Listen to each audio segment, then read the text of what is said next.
নমস্কার বন্ধুরা, আমি আলপনা সিম্পলের টেস্টিতে আপনাদের সবাইকে স্বাগত। আজকে শেয়ার করব দারুণ স্বাদের একটি আমের রেসিপি। বাড়িতে থাকা কিছু উপকরণ দিয়ে আর একটি আম দিয়ে এই রেসিপিটি তৈরি হয়ে যাবে। এই গরমের সময় তৃপ্তি করে নিজেরাও খেতে পারবেন, অতিথিদেরও দিতে পারবেন। শুরু করা যাক আজকের রেসিপি। একটি হিমসাগর আম নিয়েছি। আপনারা যে কোনো আম দিয়ে কিন্তু এই রেসিপিটি বানাতে পারবেন। খেয়াল রাখবেন যেন একটু মিষ্টি থাকে। যেহেতু আমরা দুধ দিয়ে বানাবো, সেজন্য মিষ্টিটা থাকা খুব জরুরি। যাতে করে দুধটা ফেটে না যায়, সেজন্যও একটি পদ্ধতি আমি আপনাদের দেখিয়ে দেব কিভাবে বানালে দুধটা ফাটবে না। তো দেখুন বন্ধুরা, এখন আমটিকে এইভাবে ছাড়িয়ে নিচ্ছি। আপনারা যে কোনো প্রকারে ছাড়িয়ে নিতে পারেন, দুফালা করেও আমটিকে বের করে নিতে পারেন। নরম আম হলে হাত দিয়ে চটকেও কিন্তু বের করে নিতে পারেন। তো দেখুন, এইভাবে আমগুলোকে আমি কেটে মিক্সার জারে দিয়ে দেব ব্লেন্ড করার জন্য। বন্ধুরা, আজকের ভিডিও যদি একটুও ভালো লাগে একটা লাইক করে দেবেন। আমার চ্যানেলে নতুন বন্ধু হলে প্লিজ একটা সাবস্ক্রাইব করে দেবেন। পাশে থাকা বেল আইকনটি অবশ্য করে প্রেস করে দেবেন, যাতে করে যে কোনো ভিডিও আমি আপলোড করব আপনাদের কাছে সবার আগে পৌঁছে যায়। দেখুন বন্ধুরা, এখন আমটিকে আমি কেটে নিয়েছি, একদম আঁঠির থেকে পুরোটা আম বের করে নিয়েছি। এখন ব্লেন্ড করে নিয়ে আসার পরে দেখুন এরকম দেখতে হবে, খুব স্মুথ করে কিন্তু ব্লেন্ড করতে হবে, একটুও যাতে করে দানা দানা না থেকে যায়। অনেক সময় আমরা ভাবি যে দানা দানা নেই, কিন্তু দানা দানা থেকে যায়। যখন প্যানের মধ্যে দিয়ে আমরা নাড়াচাড়া করি, তখন কিন্তু পাল্পের মধ্যে কোনো রকম চান্স থেকে গেলে তখন আমরা দেখতে পাই। তো দেখুন, আমার এখানেও কিন্তু অল্প অল্প থেকে গেছে। যত স্মুথ হবে ততই কিন্তু এই রেসিপিটি বেশি ভালো হবে। তো দেখুন, আমি প্যানের মধ্যে দিয়ে ভালো করে নাড়াচাড়া করে নিচ্ছি। এর মধ্যে এখন কিন্তু কিছুই দিইনি। আপনারা চাইলে এখানে চিনি দিতে পারেন। তো আমি এখানে চিনি ব্যবহার করব না, আরও একটি উপকরণ ব্যবহার করব। এখানে দিয়ে দেব চালের গুঁড়ো। চালের গুঁড়ো এখানে আমি 1/4 কাপ নিয়ে রেখেছি বাটির মধ্যে মেপে, কিন্তু যতটা লাগবে ততটাই দেব। অল্প অল্প করে এইভাবে দিয়ে দেব, একসাথে কিন্তু সবটা দেব না। তাহলে কি হবে, এই রেসিপিটা অনেকটা শক্ত হয়ে যেতে পারে। বাকি চালের গুঁড়োটাও কিন্তু দিয়ে দিলাম। আপনারা চাইলে গোবিন্দভোগ চালের গুঁড়োও দিতে পারেন, আর চাইলে আপনারা এমনি নর্মাল যে আতপ চালের গুঁড়ো হয় সেটাও কিন্তু দিতে পারেন। আমি এখানে একটি বড় সাইজের আমের সঙ্গে এখানে দিয়েছি চালের গুঁড়ো 1/4 কাপ। অল্প একটু লবণ দিয়ে দেব। যে কোনো মিষ্টি জাতীয় খাবার বানাবার সময় অল্প একটু লবণ দিলে এর স্বাদটা কিন্তু ব্যালেন্স করে। তো দেখুন, লবণটা দিয়ে খুব ভালো করে আবার একটু নাড়াচাড়া করে নিয়েছি। এখন আমি একটি উপকরণ দিয়ে দেব। এটি কিন্তু হাতে মাখা সন্দেশ বলতে পারেন। অল্প একটু গুঁড়ো দুধ আর ছানা, চিনি একসাথে আমি মেখে রেখে দিয়েছিলাম, সেটা দিয়েছি। এই হাতে মাখা সন্দেশ দিয়ে একটি মিষ্টি বানিয়ে গতকাল আপলোড করেছি। আপনারা দেখে নেবেন, দারুণ খেতে হয়েছে, দারুণ টেস্টি হয়েছে। তো কিভাবে বানিয়েছি আপনারা একবার চাইলে দেখে নিতে পারেন। তো এখানে ওই উপকরণটা দেওয়ার পরে খুব ভালো করে নাড়াচাড়া করে দিয়েছি। আপনারা চাইলে গুঁড়ো দুধ এখানে ব্যবহার করতে পারেন বা দুধের মালাই ব্যবহার করতে পারেন। আমার কাছে ওটি ছিল তাই দিয়েছি বন্ধুরা। আপনারা কিন্তু গুঁড়ো দুধ দিতে পারেন, তাহলে প্রায় একই রকম টেস্ট আসবে।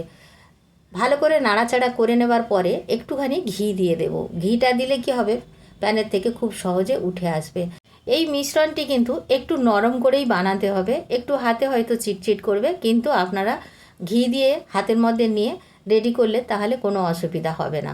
আমি প্যানের মধ্যে খুবই সামান্য ঘি দিয়েছি, 1/4 চামচও বলতে পারেন, খুবই সামান্য ঘি দিয়েছি, আর তাতেই দেখুন খুব সুন্দরভাবে উঠে আসছে। এখন আমরা ভালো করে নাড়াচাড়া করে নিয়েছি, নামিয়ে নেব। ঢাকা দিয়ে রেখে দেব 10-15 মিনিটের জন্য। অল্প অল্প ঠান্ডা হবে তখন কিন্তু আমাদের নিয়ে নিতে হবে। বেশি ঠান্ডা করার আগে আমাদের রেসিপিটি গড়ে নিতে হবে। তো দেখুন বন্ধুরা, এখন কিন্তু হাত দেওয়া যাচ্ছে। হাতের মধ্যে একটু ঘি নিয়ে নেব। ঘি কিন্তু খুব অল্প অল্প দিতে হবে, বেশি ঘি দিলে কিন্তু আমাদের রেডি করা অসুবিধা হবে এই রেসিপিটি। হাতের মধ্যে অল্প অল্প করে এই মিশ্রণ নিয়ে এইভাবে গোল করে নিতে হবে। দেখে নিশ্চয়ই বুঝতে পারছেন ঘি কিন্তু বেশি হয়ে গেছে। অল্প করে নিলে তাহলে খুব সুন্দরভাবে রেডি হবে। তো আমি যেদিকে ঘিটা লেগেছিল না সেই দিকটা দিয়ে গোল করে নিয়ে আপনাদের দেখালাম। খুবই অল্প অল্প ঘি দিয়ে কিন্তু বানিয়ে নিতে হবে। আরও একটি আমি আপনাদের বানিয়ে দেখাচ্ছি, দেখুন খুবই সহজ, এটা সবাই জানেন। আপনারা এইভাবে গোল গোল করে বানিয়ে নিতে পারবেন। অল্প একটু মিশ্রণ দিয়ে কিন্তু অনেকগুলো এইভাবে লাড্ডু লাড্ডু মতো তৈরি হয়ে যাবে। তো দেখুন এইভাবে তৈরি করে নিয়েছি। একটু ছোট ছোট করে বানাতে হবে যাতে করে খেতে ভালো লাগে, প্রত্যেকটা বাইটে যেন মুখের মধ্যে পড়ে আর খেতে দারুণ লাগে আর খুব নরম হয়। এতটা নরম হবে যে আপনারা ভাবতে পারবেন না যে চালের গুঁড়ো দিয়ে এত সুন্দর একটা ডেজার্ট বানানো যায়। তো দেখুন আমি সবগুলো এইভাবে গোল গোল করে রেডি করে নিয়েছি। এখন আমরা পরের স্টেপে চলে যাব। লাড্ডুগুলোকে সাইডে এখন রেখে দিচ্ছি। গ্যাস জ্বালিয়ে কড়াই বসিয়ে দিয়েছি আর কড়াইয়ের মধ্যে দিয়ে দেব 1/4 কাপ মতো জল। এখানে একটু বেশি পরিমাণে জল দিতে হবে যাতে করে তলায় ধরে না যায়। 1/2 লিটার দুধ এখানে নিয়েছি, প্যাকেটের দুধ নিয়েছি। যে কোনো দুধ দিয়ে কিন্তু এই রেসিপি বানিয়ে নিতে পারবেন। দুধটা এখন কড়াইয়ের মধ্যে দিয়ে দিয়েছি। এখন ভালো করে জাল করে নিতে হবে। দুধটা যাতে ফেটে না যায় তার জন্য এখানে আমি কর্নফ্লাওয়ার দিয়েছি খুবই সামান্য, 1/4 চামচের থেকেও কম, খুবই অল্প করে দিতে হবে। আপনারা কর্নফ্লাওয়ার দিতে পারেন বা সামান্য ময়দাও দিতে পারেন যাতে করে দুধটা ফেটে না যায়। আমরা যেহেতু আম দিয়ে রেসিপিটি বানাবো এই দিকটা একটু খেয়াল রাখতে হবে। এই পদ্ধতিতে বানালে কিন্তু দুধটা ফাটবে না। এখন আমি দিয়ে দেব চিনি এখানে 2 টেবিল চামচ দিয়ে দিয়েছি। আপনারা আপনাদের পছন্দ মতো দেবেন।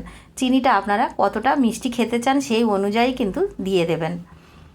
ভালো করে নাড়াচাড়া করে ফুটিয়ে নিচ্ছি। দুধ যখন 1 মিনিট ফুটে যাবে তখন আমরা দিয়ে দেব বানিয়ে রাখা লাড্ডুগুলো এখানে দিয়ে দিলে কিন্তু খুব সুন্দরভাবে সেদ্ধ হয়ে যাবে। লাড্ডুগুলো নরমও থাকবে।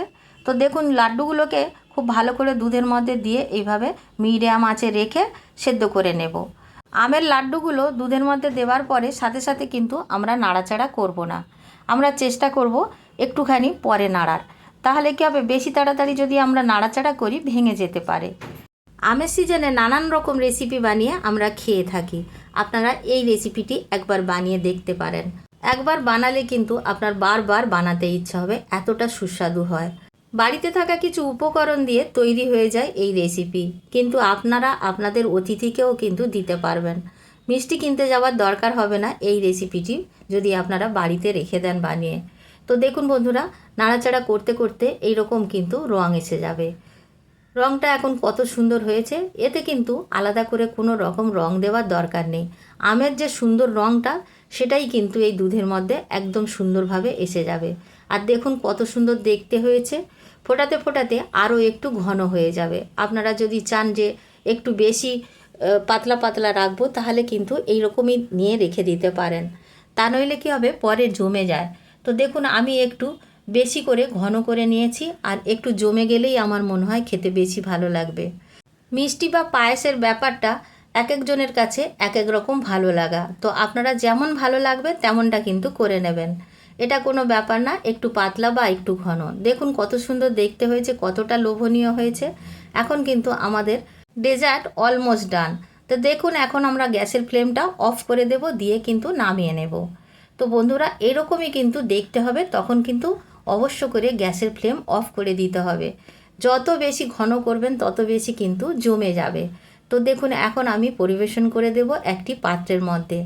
আপনারা ফ্রিজে রেখেও খেতে পারেন, বাইরে রেখে ঠান্ডা করেও খেতে পারেন, দুটোই কিন্তু বেশ ভালো লাগে খেতে। তো দেখুন আমি এই পাত্রের মধ্যে নিয়ে একটু ড্রাই ফ্রুট দিয়ে গার্নিশিং করে দেব। আপনারা আপনাদের পছন্দ মতো ড্রাই ফ্রুট দিয়ে করে নেবেন। আমি এখানে আমন্ড দেব, কিছুটা পেস্তা দিয়ে দেব। এখানে আপনারা খেজুর দিতে পারেন, কাজু দিতে পারেন, যে কোনো ড্রাই ফ্রুট আপনারা ব্যবহার করতে পারেন। ওপর থেকে একটু গোলাপের পাপড়ি দিয়ে দিলাম, থাকলে দেবেন, না থাকলে দেবেন না। আমের মধ্যে গোলাপটা কিন্তু খুব ভালো যায়। তো দেখুন আমি ঠান্ডা করে নেবার পরে কাটিয়ে দেখাচ্ছি। এটা কিন্তু এখনও ফ্রিজে দিইনি, ফ্রিজে দিলে আরও বেশি টাইট হয়ে যাবে। সেজন্য বলছি বন্ধুরা আপনারা পছন্দ মতো বানিয়ে নেবেন। আর কতটা লোভনীয় হয়েছে আপনারা দেখে নিশ্চয়ই বুঝতে পারছেন। বাড়িতে বানাবেন, কেমন লাগলো কমেন্ট করে জানাবেন। রেসিপি যদি ভালো লাগে একটা লাইক করে দেবেন। আমার চ্যানেলে নতুন বন্ধু হলে সাবস্ক্রাইব করতে ভুলবেন না যেন। আজকের এই পর্যন্ত, দেখা হবে পরের ভিডিও নতুন কোনো রেসিপির সঙ্গে। সুস্থ থাকবেন, ধন্যবাদ, নমস্কার।